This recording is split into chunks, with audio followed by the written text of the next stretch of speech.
Hi everyone and welcome back to my channel. My name's Sophie and this channel is chronicling my journey of living my best life with multiple chronic health conditions. Today I'm just going to be open and honest with you guys. There's probably a trigger warning on this video because I'm just going to be talking about my mental health this month and it has not been good. So if you are also not in a good mental space, this might not be the video for you. But yeah, it's just been a struggle this month.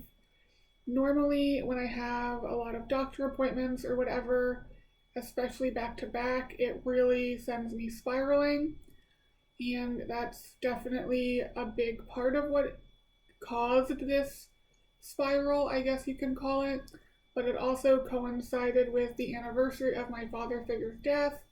And as I said in a previous video, I was the one who found him, did CPR and all of that. So everything was just sort of the perfect timing for everything to not go well. And it's just been really hard.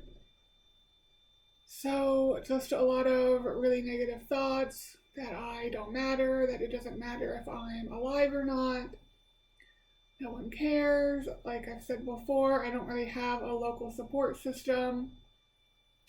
And I'm not in therapy or seeing a mental health professional because my psychiatric nurse practitioner is on maternity leave. And as I explained in a relatively recent video, I've had horrible luck with therapists and it's just not worth the risk to my mental health to attempt to find another one right now. And it's just been hard.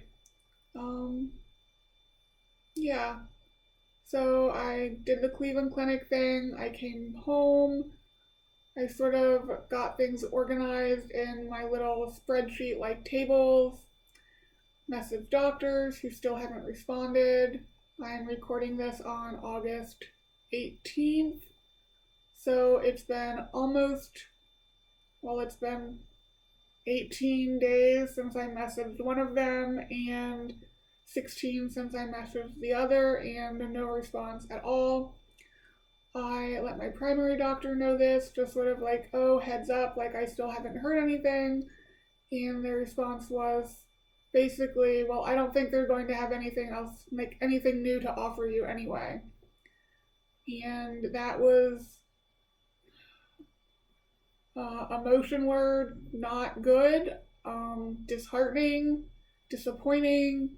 I don't really know how to explain it because I know with at least one of the conditions there is standardized treatment and I am not on it. So I hesitate to believe there's nothing else that can be done. And if we are in a holding pattern to see if the Farxiga improves things, then just say that.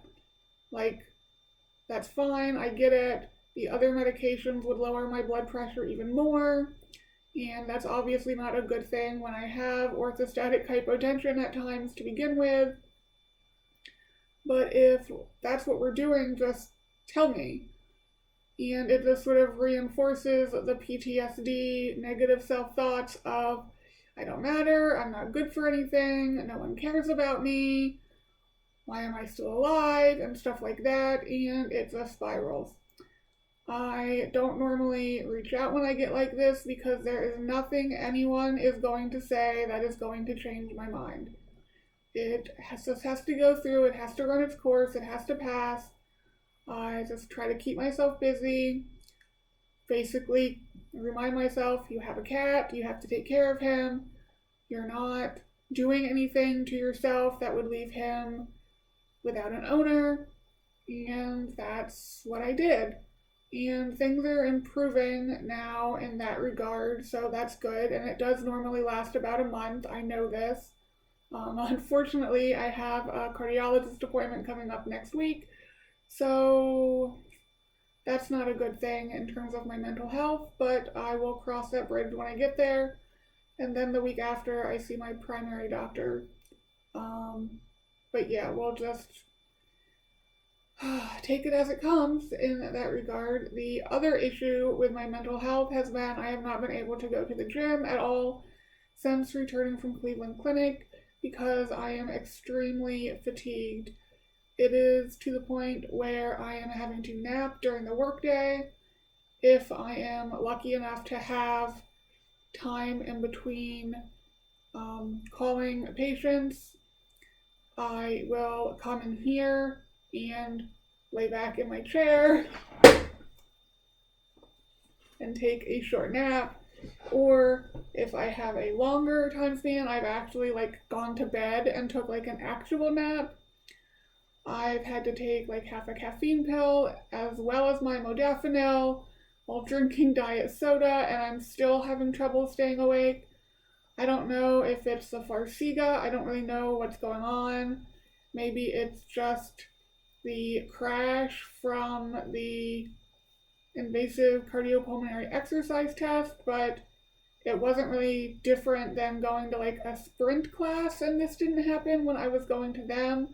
So again, I don't know what's going on with that, but it's just one more thing. I can't go to the gym, and that really helps my mental health, as I've said before. So the month has been really difficult.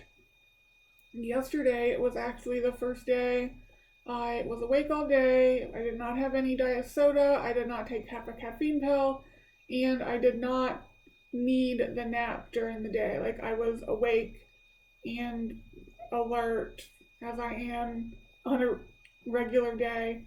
So I'm hoping that means things are moving in a positive direction on the fatigue level, and I can soon return to going to the gym because my mental health needs it. I just don't exercise when I'm in sort of this can't stay awake cycle, because obviously if I'm already struggling to stay awake, doing more activity on top of that isn't going to help things. I normally wait 2 days before doing activity again, so maybe I'll be able to go back to the gym next week. That would be really nice. But it's just been a struggle this month, and that's why I haven't been making a lot of sort of videos. I've been using old videos that I had filmed instead of making new ones, because I just haven't been in the headspace to really get on here and talk about much of anything.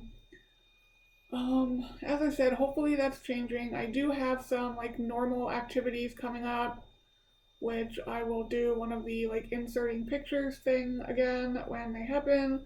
But in a couple weeks, I'll be going to a baseball game. Sort of a bunch of alumni from one of my schools is getting together and going to a Major League Baseball game, so I'll have pictures from that. Then next month, I'm going to another concert. I'm going to a Papa Roach concert. I'll have pictures from that. And that's really everything in the immediate future.